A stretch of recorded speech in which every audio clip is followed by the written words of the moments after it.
Pak Bokir kan? Iya. Silakan duduk. Makasih. Loh. Kok duduk di bawah? Biarin, Non. Kalau duduk di kursi, sering bisulan. Maklum, pantat kukusan.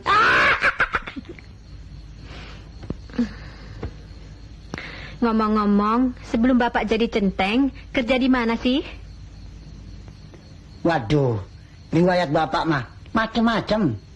Pernah jadi dukun, gelandangan, kang parkir, ngejala ikan. Pernah jadi biduan seperti Oma Irama. Duh. Banyak juga pengalaman Bapak ini ya. Wah, kalau diceritain nggak bisa sampai pagi. Berhubung sudah malam, tidur aja dah. Iya dah. Saya mau jaga. Selamat bertugas ya. Selamat bermimpi. Terima kasih. Dadah.